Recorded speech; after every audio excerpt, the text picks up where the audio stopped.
오늘은 특별히 우리 세습 주일학교 우리 아동부 학생들과 함께 연합으로 우리 부활절 감사 예배를 드리게 하신 하나님께 감사합니다.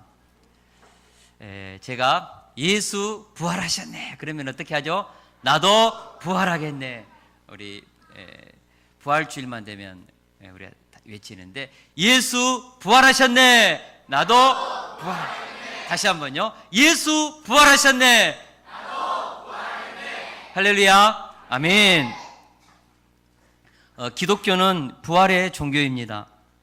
구약 성경을 읽어보면 부활을 예고해 주는 많은 이야기들이 나옵니다. 창세기 5장 21절에 보면 에녹이 하나님과 동행하더니 하나님이 그를 데려가심으로 세상에 있지 아니하였더라라고 했습니다. 그러니까 에녹은 죽음을 보지 않고 산채로 어느 날 하나님께로 들리움을 받아서 하나님의 곁으로 간 것입니다. 어떻게 이런 일이 일어났는가? 구체적으로 어떤 방법으로 그렇게 했는가? 성경은 나와 있지 않지만 분명히 에녹이 산채로 하나님께로 들리움을 받았다고 기록하고 있습니다. 열왕기하 2장 11절에는 선지자 엘리야도 산채로 회오리바람으로 하늘로 올라간 장면이 나옵니다. 두 사람이 길을 가며 말하더니 불수레와 불말들이 두 사람을 갈라놓고 엘리야가 회오리바람으로 하늘로 올라가더라. 엘리야는 구체적으로 회오리바람으로 불병거를 타고 하늘로 승천했다. 이렇게 성경은 기록하고 있습니다. 사람이 죽음을 보지 않고 하늘로 올라간 두 번의 기사를 우리들에게 기록해 주고 있는 이유가 뭘까? 부활이 있다는 것이죠. 죽음을 보지 않는 영원한 영생의 삶이 있다는 것을 우리들에게 희미하게 그려주고 있습니다. 또한 구약 성경에는 죽은 자가 살아나는 장면이 3번 나옵니다.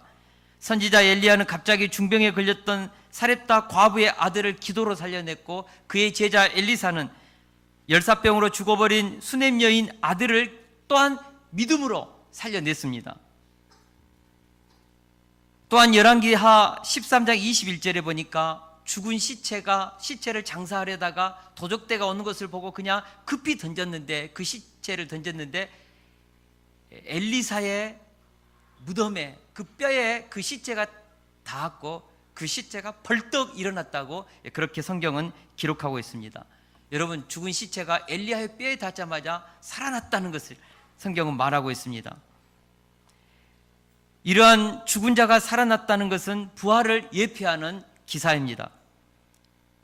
신약시대에도 죽은 자를 살려내는 기사가 여러 번 나옵니다. 예수님은 공생의 사역 기간 동안 3번의 죽은 자를 살려낸 기적을 행하셨습니다. 한 번은 회당장 야이로의 아들 야이로의 딸 12살 된 그 소녀를 달리다 꿈 소녀야 일어나라 함으로 죽어버린 그 소녀를 일으켜 세웠습니다.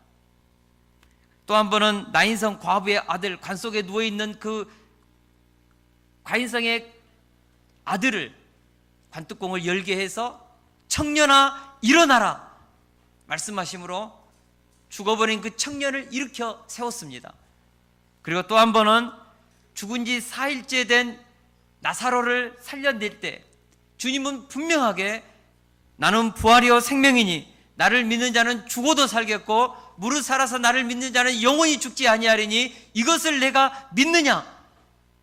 나사로를 살리기 직전에 예수님은 부활이요 생명의 주이심을 선포하신 것입니다. 그리고 죽은 나사로를 향하여 나사로야 나오라 명령하심으로 죽은 자가 수족을 배로 동인 채로 나왔다고 성경은 기록하고 있습니다. 예수님은 그 얼굴에 동여맨 수건을 풀어놓아 다니게 했다고 했습니다.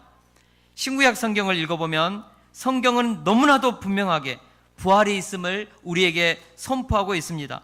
그러나 가장 중요한 부활의 증거는 예수님 스스로가 십자가에 죽으시고 3일 만에 다시 살아나서 부활의 그 몸을 제자들에게 보이신 역사적 사건입니다.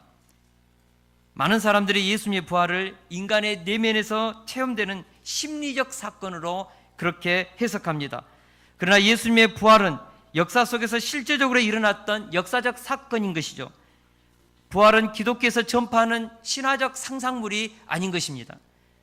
유대 5대 총독이었던 본디오 빌라도, AD 26년에서 36년에 유대를 통치했던 본디오 빌라도에게 재판받아서 골고다에서 십자가에 못 박혀 돌아가신 분이 예수 그리스도이십니다.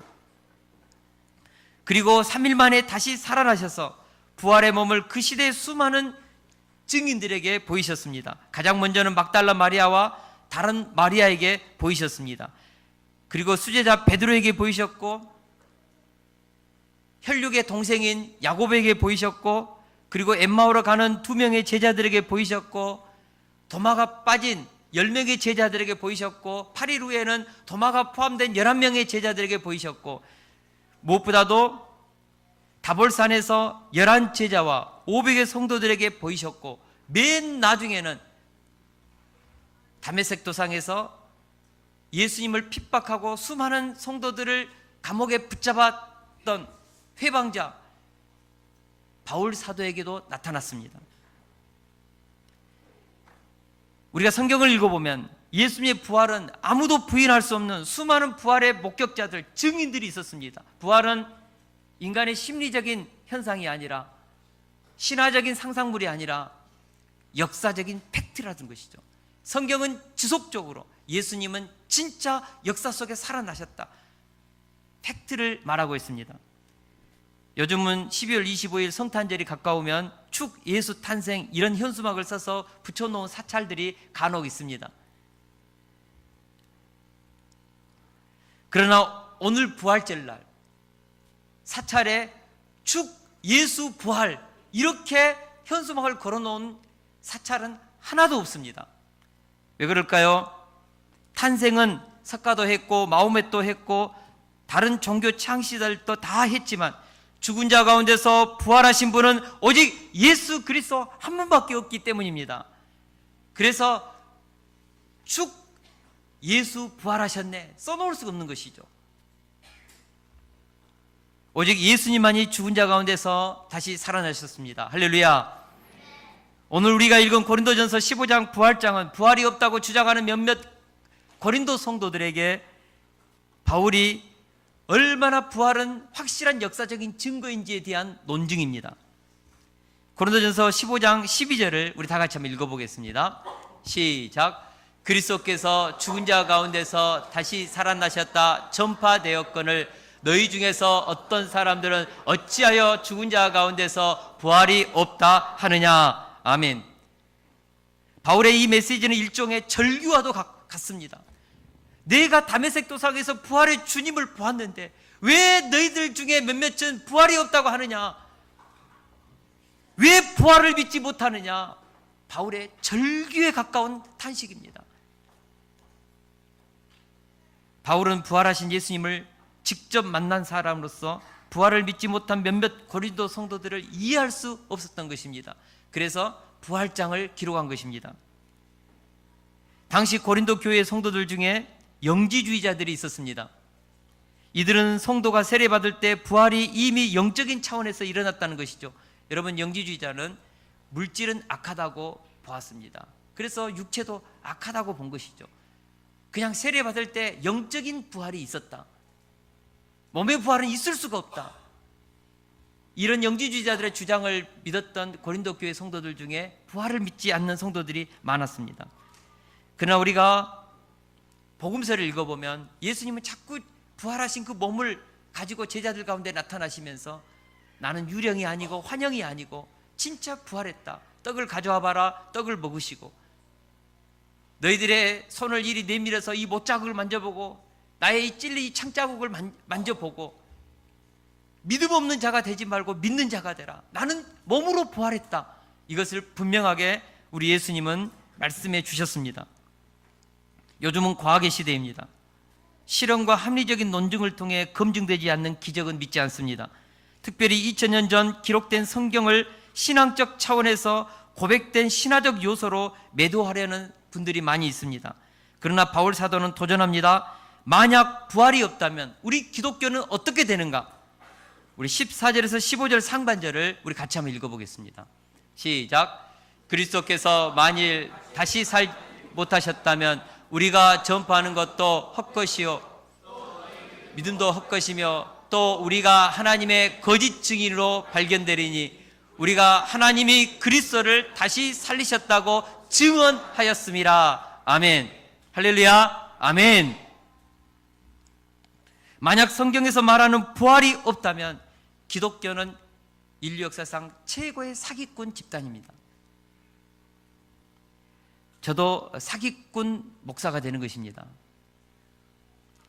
키르기즈스탄에 복음을 전파하고 있는 이구사 선교사님은 해외까지 나가서 거짓말을 전파하고 있는 위험한, 매우 위험한 인물이고 정말 자신의 인생을 젊은 날을 헌신해서 이 헛된 일에 헌신하는 너무너무 비참하고 너무너무 헛된 인생이죠.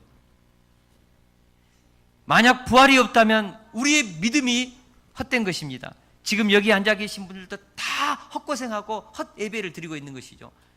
여러분, 부활이 없다면 놀러 다니세요. 산으로 들러. 그러나 만약에 예수님의 부활이 없으면 가장 큰 문제가 또 하나 있습니다. 우리 17절 말씀을 같이 한번 읽겠습니다. 17절 말씀 시작. 그리스도께서 다시 살아나신 일이 없으면 너희의 믿음도 헛되고 너희가 여전히 죄 가운데 있을 것이요. 17절 말씀과 같이 부활이 없으면 우리는 여전히 죄 가운데 있게 됩니다. 기독교는 죄 문제를 해결하는 것이죠. 여러분, 죄의 삭스 뭐라고 했습니까? 사망이라고 했습니다. 죄 문제가 해결되려면 죄의 삭신 사망의 문제가 반드시 해결돼야 합니다. 예수님께서 십자가에 죽으셨습니다. 우리 죄 용서했습니다. 아, 예수님께서 십자가에 내 죄를 용서받았구나. 우리는 이 십자가를 너무나 역사적인 사실로 받아들입니다. 골고다 언덕에서 피 흘리신 그 예수님의 피. 그러나 예수님이 십자가에 죽으시고 부활하지 않으셨다면, 부활이 없었다면 여러분, 죄의 삭신 사망은 그대로 있고 예수님의 십자가는 우리의 죄 문제를 해결했다는 증거가 없는 것이죠. 여러분, 왜 부활해야 되는가? 우리의 죄의 삭신 사망의 이 문제를 해결하기 위해서 예수님이 십자가에 죽으셔서 우리의 죄를 용서하시고, 그리고 이제 의인이 된 우리를 의롭다는 그 열매로 부활하심으로 죄의 삭신 사망을 우리 예수님께서 이기신 것이고 죄의 이 사망의 권세를 깨뜨리신 것이죠. 그래서 죽음으로부터 승리하는 부활이 있어야 합니다. 만약 부활이 없다면 죄의 삭신 사망이 그대로며 십자가 하나만으로는 구원의 완성이 이루어질 수 없다는 사실입니다. 십자가에서 죽으시고 부활하셨다면, 예수님이 십자가에서 죽으시고 부활하지 않으셨다면 예수님께서는 반쪽 집밖에 짓지 못하는 것이죠. 구원의 집을 다 짓지 못하고 완공하지 못하고 결국 예수님의 구속사는 실패로 끝난 것입니다. 짓다만 집이죠. 여러분, 짓다가만 집에 들어가서 사는 분 계십니까? 골격만 지어지고, 창문도 달았어요. 근데 아직 보일러 시설, 가스 안 들어와요. 물도 안 들어와요. 여러분, 그런 집에서 어떻게 삽니까? 누가 반만 지은 집에 들어가 살 사람이 어디 있겠습니까? 너무나도 어리석은 짓이요 위험한 일입니다. 바울은 십자가만 믿는 복음은 이것은 헛것이요 위험하다는 것이죠. 기독교의 구원은 십자가와 부활의 이 팩트 위에, 사실 위에 세워진 구원의 종교입니다. 여러분, 우리가 분명히 알아야 합니다. 십자가와 부활은 우리의 생각이나 느낌이 아니라는 사실입니다. 그것은 역사 속에 일어났던 예수님이 행하신 역사적인 사실입니다. 십자가는 믿을 수 있겠는데 부활은 못 믿겠다고 생각하시는 분들이 계시다면 회개하셔야 합니다. 예수님이 다시 살아나신 이 사실을 믿지 않고는 우리의 신앙은 헛것이요 가짜이기 때문입니다. 우리 54절을 같이 한번 읽겠습니다. 54절 말씀 시작. 이 썩을 것이 썩지 아니함을 입고 이 죽을 것이 죽지 아니함을 입을 때에는 사망을 삼키고 이기리라고 기록된 말씀이 이루어지리라. 아멘. 여기서 이 썩을 것은 육체를 말합니다. 그리고 이 죽을 것은 또다시 육체를 말합니다. 여러분, 육체는 썩고 육체는 죽습니다. 왜 그렇습니까? 물질이기 때문에 그렇습니다. 우리 몸은 물질입니다. 해 아래에서 시간 속에 물질은 변화되지 않는 것이 하나도 없습니다. 여러분, 금도요 100년이 지나고 500년이 지나면 녹슬고 색깔이 퇴색하고 부패합니다. 다이아몬드도 먼지가 묻고 시간이 흐르면 그것도 변합니다. 이 우주 만물 가운데 시간 속에서 변하지 않는 물질이 어디 있습니까? 태양도, 영원할 것 같은 태양도 나중에 되면 그 빛을 잃게 되는 것이죠.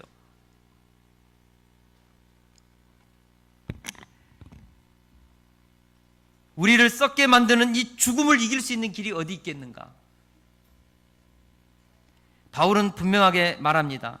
이 썩을 것이 썩지 아니함을 잊고 이 죽을 것이 죽지 아니함을 입을 때가 있다. 그렇게 말씀하고 있습니다. 언제입니까?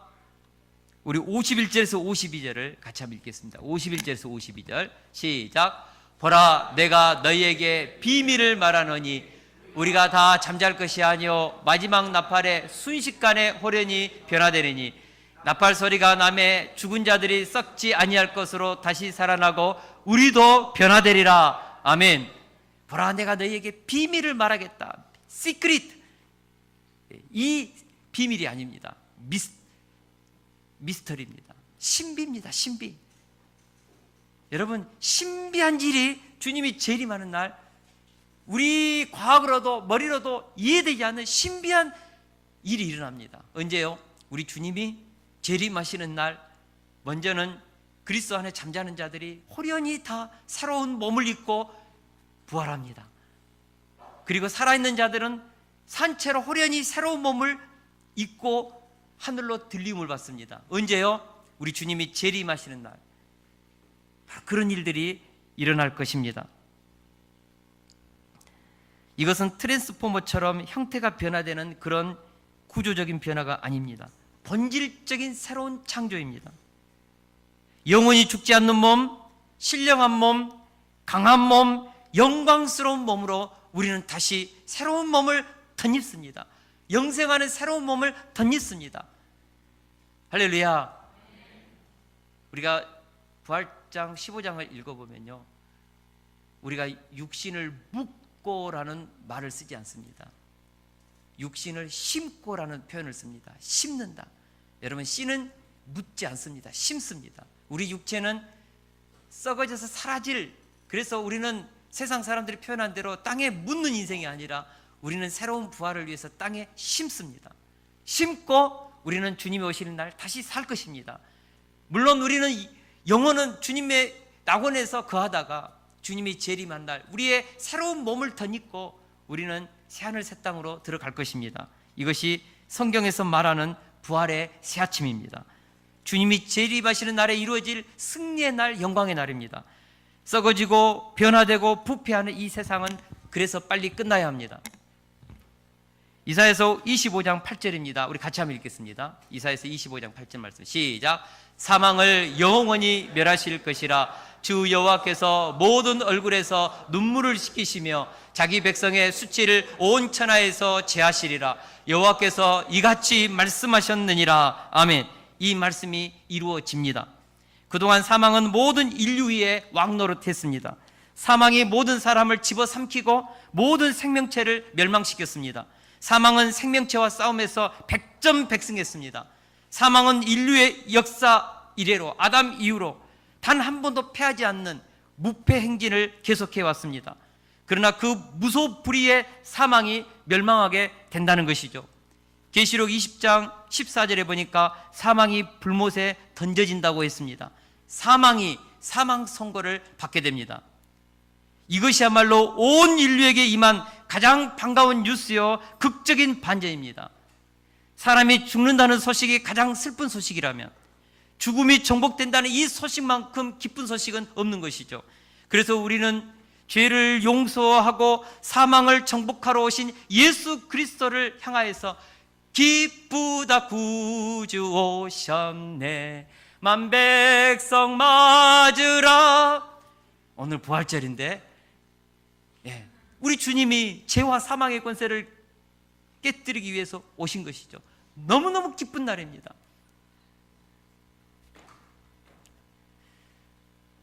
우리는 예수님 때문에 이런 찬양을 올릴 수 있습니다. 우리는 십자가를 보면서 감사의 눈물을 흘리고 부활을 보면서 기쁨의 눈물을 흘릴 수 있는 것입니다.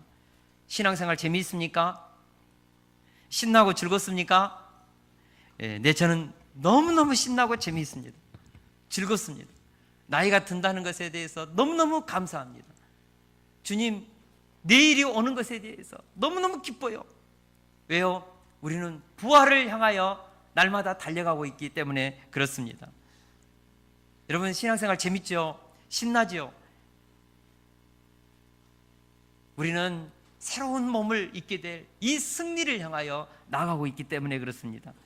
그러므로 우리가 담대히 외칠 수 있습니다. 오늘 55절에 보니까 사망아 너의 이기는 것이 어디 있느냐? 사망아 너의 이기는 것이 어디 있느냐?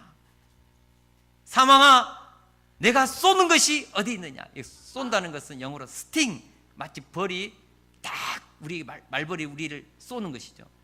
사망은, 죽음은 우리에게 두려움을 쏘고 삶의 의욕을 꺾어버리는 독침을 쏘는 것이죠. 이 전갈의 독침같이 사망이 우리의 인생을 얼마나 허무하게 무너뜨린지 모릅니다. 그러나 예수 그리스도 안에 있는 자들은 사망아 너의 승리가 어디 있느냐? 사망아 내가 쏘는 것이 어디 있느냐? 우리는 사망을 향하여 큰 소리로 외칠 수 있습니다. 할렐루야. 57절을 같이 한번 읽겠습니다. 시작. 우리 주 예수 그리스도로 말미암아 우리에게 승리를 주시는 하나님께 감사하노니. 우리가 왜 어떻게 사망을 향하여서 인류 역사상 백전백승한 단 한 번도 패한 적이 없는 이 사망을 향하여 사망아 너희 이기는 것이 어디 있느냐 외칠 수 있을까요? 우리가 어떻게 무슨 백으로 이렇게 외칠 수 있을까요? 내가 믿는 우리 주님께서 사망을 이기고 부활하셨기 때문에 그리스도 안에 있는 자들만이 우리는 이 사망을 향하여 외칠 수 있는 것이죠. 큰 소리 칠 수 있는 것이죠. 할렐루야. 우리 예수님께서 죽음을 정복하셨기에 그리고 부활의 첫 열매가 되셨기에 우리도 부활의 그 영광스러운 승리에 동참할 것을 믿기에 우리는 사망을 향하여 외칠 수 있습니다. 많은 사람들이 평소에는 천하를 호령할 것처럼 난리를 떨지만 죽음 앞에서는 벌벌 떱니다. 수많은 그리스도인들을 죽였던 위세당당한 권력자인 프랑스 찰스 9세, 우리 개신교 위군노들을 얼마나 많이 처형했는지 모릅니다. 그러나 이 찰스 9세가 죽으면서 나는 망하였구나, 분명히 그렇다고 두려워 떨면서 발발 떨면서 숨을 거두었습니다. 무신론자 볼테르는 살아있는 동안 하나님에 대해서, 예수님에 대해서, 성경에 대해서 얼마나 조롱하고 비난했는지 모릅니다. 그러나 그도 죽을 때 나는 하나님과 사람에게 버림을 당하였도다, 나는 지옥으로 간다며 벌벌 떨면서 두려움 속에, 고통 속에 죽어갔습니다. 그러나 천국 소망으로 가득 찼던 D.L. 무디는 땅은 물러가고 하늘은 열린다고 외치며 임종했습니다. 인디언 선교를 위해서 자신의 청춘을 바치다가 27살에 숨졌던 데이비드 브레너는 죽으면서 나는 영원한 세계로 들어가노라, 영원한 세계는 생각만 해도 좋구나, 그렇게 외쳤던 것이죠. 이대 초대 총장이었던 김한란 박사님은 죽으면서 유언으로 나의 장례식장에 장송곡 틀지 말고 승리의 찬송가를 틀어라, 그렇게 유언하고 그는 주님의 품에 안겼습니다. 사도 바울은 내가 선한 싸움을 싸우고 나의 달려갈 길을 마치고 믿음을 지켰으니 이제 후로는 나를 위하여 의의 면류관이 예비되어 있으리라고 기대감을 가지고 그는 임종을 향하여 나아갔습니다. 부활신앙이 없는 자들은 죽음 앞에서 두려워 떨지만 부활신앙으로 충만한 자들은 개선장군과 같이 죽음을 향하여 호령하면서 주님이 우리에게 덧입힐 부활을 향하여 나간다는 것입니다. 그러므로 부활신앙을 소유한 우리는 사는 것이 달라야 합니다.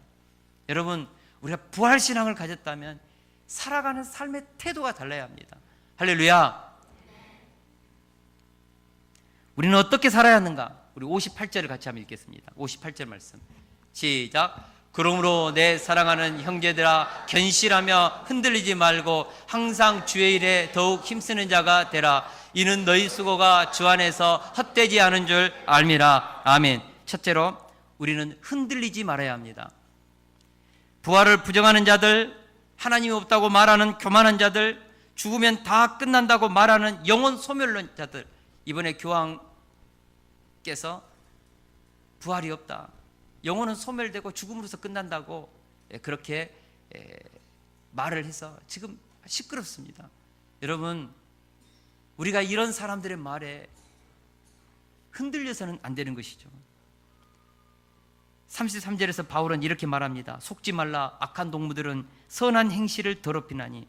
오늘날에도 악한 동무들이 많습니다. 내일 죽을 터이니 먹고 마시자, 젊어서 노세 쾌세라세라 외치고 현재적 타락을 쫓자는 쾌락주의자들, 돈을 벌어서 현세적 삶을 즐기자는 현실주의자들, 성경에서 말하는 천국이 어디 있느냐며 봤냐고 놀려대는 과학주의자들, 이런 자들은 성경을 믿지 못하게 만드는 악한 동무들입니다. 우리는 이런 세상의 유혹과 인간적인 말들에 흔들리지 말아야 합니다. 모두 견실한 자가 되라고 합니다. 견실하며 영어 성경에는 스탠드 펌입니다. 확고하게 서서, 그 뜻입니다. 여러분, 확고히 서 있으라는 것이죠. 부활신앙에 깊이 뿌리를 내리고 믿음으로 살라는 것이죠. 또한 흔들리지 말라는 말은 영어에 보니까 Let nothing move you, 어떤 것도 너를 움직이도록 못하게 하라. 여러분, 어떤 것도 우리의 신앙을 움직이지 못하게 하라. 우리 그리스도인들은 세상이 심어주는 그 두려움의 말, 유혹으로 꿰는 말, 부정적인 말에 흔들리지 말아야 합니다. 세상의 타락한 문화에 떠내려가지 말아야 합니다. 말씀의 터 위에서 굳게 서 있어야 한다는 것이죠. 우리 골로새서 2장 6절에 7절을 같이 한번 읽겠습니다. 시작. 그러므로 너희가 그리스도 예수를 주로 받았으니 그 안에서 행하되 그 안에 뿌리를 박으며 세움을 받아 교훈을 받은 대로 믿음에 굳게 서서 감사함을 넘치게 하라. 아멘.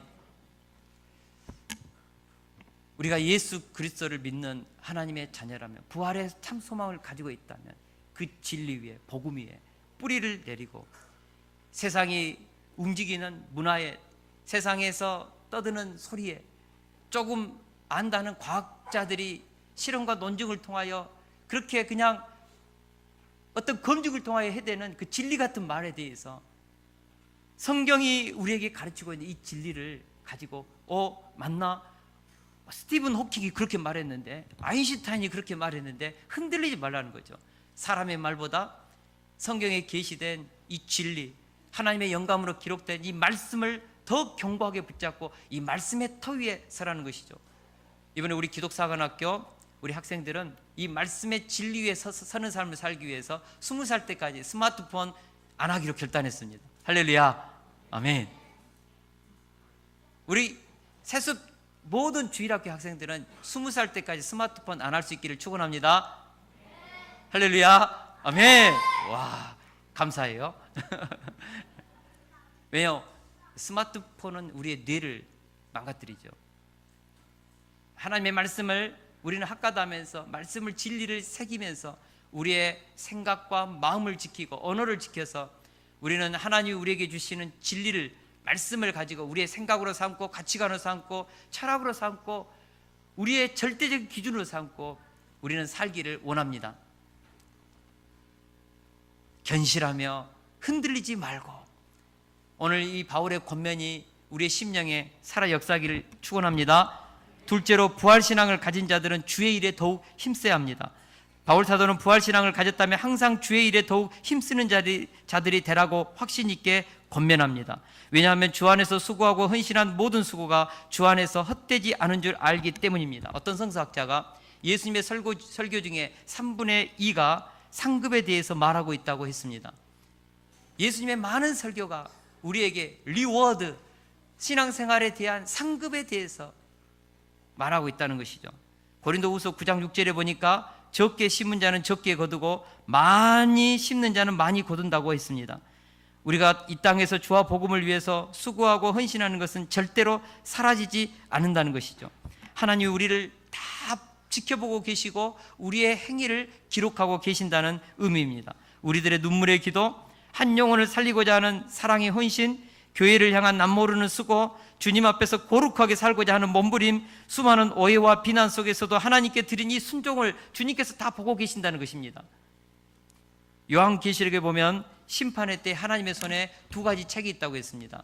하나는 생명책이고 또 하나는 행위의 책입니다. 근데 이 생명책을요, 요한복음 21장 27절에 같이 한번 읽어보겠습니다. 시작. 무엇이든지 27절 시작. 무엇이든지 속된 것이나 가증한 일 또는 거짓말하는 자는 결코 그리로 들어가지 못하되 오직 어린 양의 생명책에 기록된 자들만 들어가리라. 우리가 천국에 들어갈 때 어린 양의 생명책이라고, 그냥 생명책이 아니고 어린 양의 생명책이라고 했습니다. 이게 무슨 뜻일까요? 예수님께서 우리를 위해 십자가에 죽으시고 대속했던 이 대속의 은혜를 믿는 자들, 그들만이 어린 양의 생명책에 기록된 자들이죠. 그래서 구원은 어린 양의 생명책에 기록된 것은 행위적인 구원이 아니고 어린 양의 피로 연합되어서 구원받는 자들의 이름이 어린 양의 생명책에 기록된 이름입니다. 그러나 또 한 가지 행위의 책이 있습니다. 이 행위의 책은 요한계시록 22장 12절에 보니까 보라 내가 속히 오리니 내가 줄 상이 내게 있어 각 사람에게 그 행한 대로 갚아주리라. 그러니까 하나님은 우리의 행위를 어떻게 합니까? 기록하는 또 하나의 행위의 책이 있습니다. 마지막 심판의 날, 이 행위의 책을 가지고 모든 사람이 다 심판받습니다. 불신자든 신자든 우리는 행위대로 심판받습니다. 그런데 불신자들은 행위대로 심판받아서 지옥에 던져지고, 믿는 자들은 행위대로 심판받아서 상급을 이제 구분받게 됩니다. 우리의 행위에 따라 심판을 받는다. 이 말은 우리 믿는 자들에게는 상급의 심판이 있다는 말씀이죠. 그러므로 우리 성도들은 하나님 앞에서 어찌하든지 우리의 행위를 기록하신 이 행위의 책 앞에서 우리의 삶을 아름답게 하나님께 올려드리는 것이죠. 물론 우리의 죄는 우리가 회개할 때마다 십자가의 보혈로 다 지워집니다. 그래서 우리의 행위의 책에는 회개한 자들에게는 죄가 기록되지 않습니다. 제가 이런 말을 하면 오 하나님 정말이요? 그렇습니다. 우리 믿는 자들에게는 하나님께 드려지는 우리 선한 행위의 심판만을 받게 될 것입니다. 할렐루야. 여러분, 우리에게 예수 그리스도 안에 우리에게 상급이 있습니다. 히브리서 11장 6절 우리 같이 한번 읽겠습니다. 시작. 믿음이 없이는 하나님을 기쁘시게 하지 못하나니 하나님께 나아가는 자는 반드시 그가 계신 것과 또한 그가 자기를 찾는 자들에게 상 주시는 이심을 믿어야 할지니라. 오죽했으면 상 주시는 하나님을 믿는 것도 믿음이다고 성경은 우리에게 말씀하고 있습니다. 구원 받았으면 됐지 뭐 째째하게 하나님 그냥 구원만 시켜줘요. 상급 있습니다. 리워드, 하나님께 올려드린 우리의 헌신과 수고와 눈물을 씻겨주시고 거기에 대한 우리가 상상할 수 없는 상급을 우리는 받게 될 것입니다. 그러므로 부활신앙을 가진 자들은 주의 일에 더욱 힘써야 합니다. 이 세상에서 우리가 한 행위 중에 주와 복음을 위해서 한 행위만이 기록되기 때문입니다. 상급이 되기 때문입니다. 내 이름을 위해서, 내 영광을 위해서, 나를 위해서 하는 행위는 다 헛된 것이죠. 그러나 하나님의 이름과 그 영광을 위해서 우리의 수고하고 애쓴 모든 수고는 하나님의 행위의 책에 낱낱이 다 기록됩니다. 저는 역사학을 공부했기 때문에 참 그 역사의식을 가지고 살려고 굉장히 많이 몸부림을 칩니다. 역사를 공부하다 보니까 이 땅에 살아가는 모든 인물들이 역사의 평가를 받는데 이 역사의 평가가 얼마나 냉혹한지요. 지금은 살아있는 권력에게 아부하고 그들의 편에서 일할지 모르지만 그들이 죽고 난 이후 먼 후대에 평가되는 역사는 무서울 정도로 냉정합니다. 여러분, 냉정합니다. 그래서 역사 앞에 산다는 것이 뭘까? 나의 인생을 심판하는 그 역사의 그 사람들의 그 눈앞에 사는 것이죠. 내 인생이 이 땅에서도 역사 속에 기록되지 않습니까? 근데요, 하나님의 행위의 책은 역사책보다도 더 소상하게 우리의 인생을 기록하고 있습니다. 그래서 유대인들은 탈무드를 공부하면서 끊임없이 이런 하나님의 눈동자 앞에서 살도록 가르치죠. 탈무드 피르케이 아보트라는 책을 보면 이런 내용이 있습니다. 우리 같이 한번 읽어볼까요? 시작. 너를 바라보는 한 눈이 있다. 너에게 귀를 기울이고 있는 한 귀가 있다. 너의 말을 기록하고 너의 행위를 그림으로 그리는 한 책이 있다는 것을 기억하고 살도록 하라. 우리 하나님께서 우리의 말을 듣고 계시고 우리의 행위를 기록하고 우리의 행위를 그린다는 것이죠. 과거에는 캠코더가 없었으니까 그린다는 표현을 썼는데 요즘 같으면 하나님께서 우리를 완전히 동영상 찍듯이 우리의 행위를 찍고 계시죠. 그러므로 우리가 하나님의 눈동자 앞에서 남이 보든 안 보든 그분의 눈동자 앞에서 그분의 듣고 계시는 귀를 의식하면서 우리가 사는 것이죠. 이것이 저는 부활신앙을 가진 자들이 이 땅에 살아가는 삶의 태도라고 믿습니다. 그리고 부활신앙을 가진 자들은 우리는 부활에 있음을 믿기에 우리는 열정적으로 살 수 있음을 저는 믿습니다. 할렐루야. 조지 휘필드는 나는